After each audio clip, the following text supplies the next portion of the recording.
Mas falar em banho, eu tomava banho de camisola, né?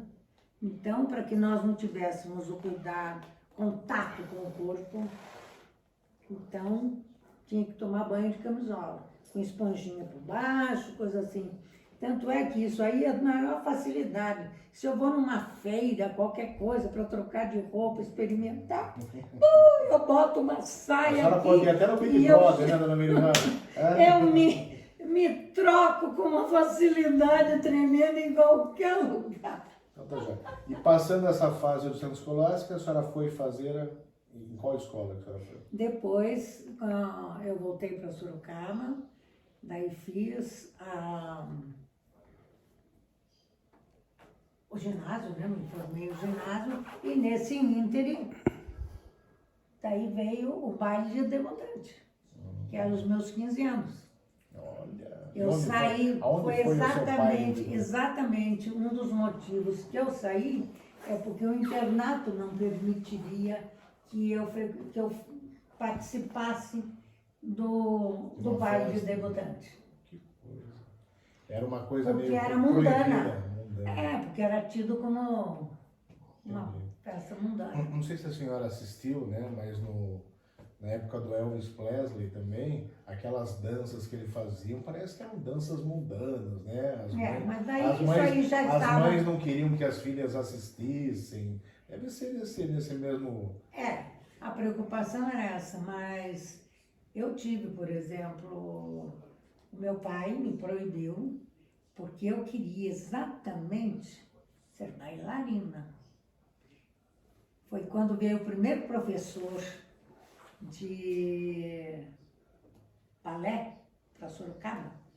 Então foi um bochicho total, né? Rubens.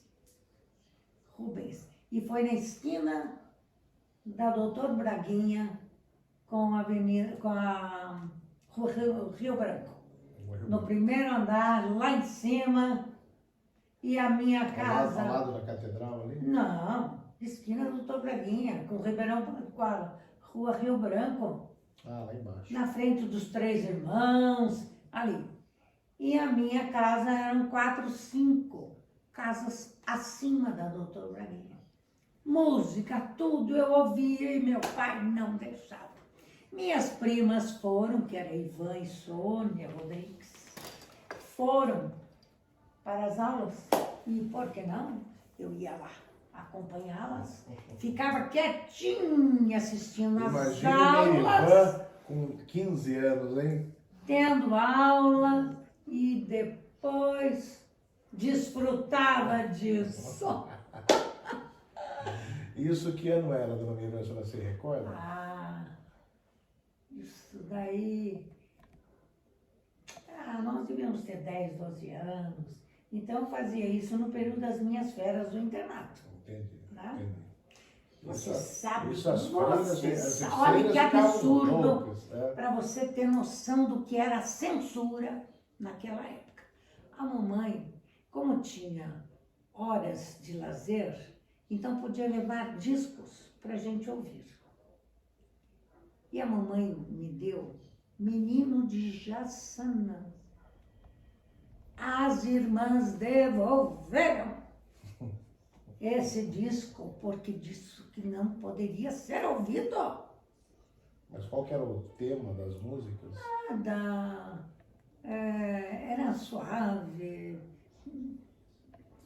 A emoção aqui está me deixando impedida de eu lembrar e cantar. Mas olhem na internet, Meninos de Jaçanã, que vocês vão ver. Vamos colocar no YouTube. Que Quem sabe dá pra gente colocar maravilha! um trechinho, depois do texto aqui, a gente coloca um trechinho, a gente pede para editar e colocar um trechinho dos Meninos de Jaçanã, né? Só clicar aqui que a gente a gente coloca um vídeo para gente ver o que é o Meninos. Só para ter noção do que era a censura. Exatamente. E daí, a Merivan queria ser professora. Pois é. Então, depois dos meus 15 anos, debutei, e daí vim para fazer a parte de normalista. Para ser professora era o curso de normalista e depois aperfeiçoamento. Chamava-se normalista, né? Fazia-se o normal. Isso. Né? Ou você fazia o técnico, né? Ou fazia o normal, né? E a senhora fez aonde? Em qual escola? Eu fiz na Escola Municipal Getúlio Vargas. Getúlio Vargas, eu também estudei no Getúlio, né? Tive o prazer de estudar naquela escola. Que também, e mamãe também era professora que lá. também era uma escola que formava o cidadão para a vida, né? Os meninos aprendiam a costurar, a fazer bolo, aí por isso que nós estamos aqui fazendo um quitutes, né? A fazer barra, pregar botões, fazer imposto de renda, tudo que é necessário para ter uma base, né? Era preciso fazer. E fiz também Senai, né?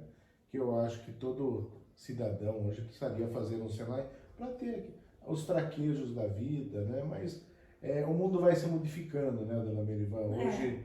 Inclusive nessa fase era muito estimulado o escotismo, né? Sim. Meus filhos também estudaram muito isso. Faziam os acampamentos? Né? Isso. Eu lembro que a minha tia Anitta, dona Merivan, ela me levava no escoteiro, né, como lobinho. Na época, lobinho. Não era lá da igreja presbiteriana? Não era presbiteriana, era ali na Rua da Penha. E tinha também um estudo de linguagem, né? Eu não estou me lembrado o nome agora da língua, que era ao lado ali da datilografia da dona Zulmira. Ah, lembro, na Rua da Penha. Eu também, ASDFG, ASDFG, campadinho aqui que a gente tinha que fazer. Por isso que muitas vezes eu, quando estou no computador, eu continuo com a minha lembrança. Na SDFG. Né? Muitas pessoas fizeram, também fiz, mas era na máquina ainda, não era elétrica, era máquina manual mesmo. Manual, fazíamos várias coisas. Pois é, as crianças precisavam ter mais contato daquilo que fez com que chegasse ao que eles têm hoje, que é tudo uma facilidade tremenda. Quem faziam eram nossos tios, nossos pais, nossos brinquedos. Era uma caixinha, a gente estimulava a nossa criatividade, porque os meninos puxavam uma caixinha de sapato com um cordão e ele imaginava que aquilo lá era um carro, ou que era um cavalo, ou que era um cachorrinho. E as meninas faziam saquinhos, né? Isso, nós jogávamos a 7 vidas, ou então era 7 Marias, e que iríamos jogando cheinho de arroz. Mas o mundo passa, né? Então hoje são outras atividades, né? E hoje nós estamos aqui, dona Merivan, né? Fazendo um vídeo aqui para o mundo. Pois né? não é? Que beleza! Coisa maravilhosa. E fala para mim, dona Merivan, daí a senhora casou e teve quantos filhos? 4 filhos. Casou com o doutor Alencar, né? 2 casais, e fazíamos parte do movimento familiar cristão. Então, demos muitos cursos de noivos, fomos para a escola de pais. Então, a gente se preocupou sempre estar fazendo atualizações, estar no meio de... fazendo palestras para todos os níveis. Não é? Vejam que já vem dali, em 1966 que a senhora casou, é isso? Foi em 66. Foi o ano que o Marcelo nasceu. Também. Né? Nós o seu casamos. primeiro filho foi o Marcelo, né? O Marcelo nasceu em 66, né? Vamos contar, fazer uma pequena brincadeirinha aqui, né? Diz que a Merivan casou, que dia que a senhora casou, dona Merivan? 12 de fevereiro.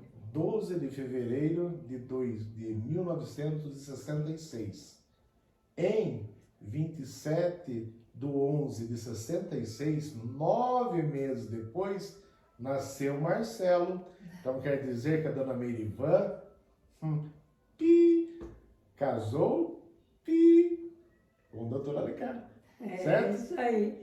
Interessante que na época, todo mundo, quando tinha casamento, a primeira coisa que faziam eram as contas. Será que casou grávida ou não? A senhora provou que Hoje ninguém se preocupa com isso. Foi na lua de mel, então, que Foi. nasceu, que fecundaram o Marcelo Rossi. Né? Exatamente. Depois do Marcelo, nós temos o Marco, Marco, né, que Marco infelizmente, César, a infelizmente Meridiva. né, veio a falecer o Marco César em É. 84, depois veio a Meridiva. E depois a Alessandra Caçulinha. Que ano foi a Alessandra? 74. 74, né? Foi o ano que eu conheci a dona Merivan lá em Sorocaba, na rua Virgílio de Melo Franco, né? Conheço ela há muitos e muitos anos.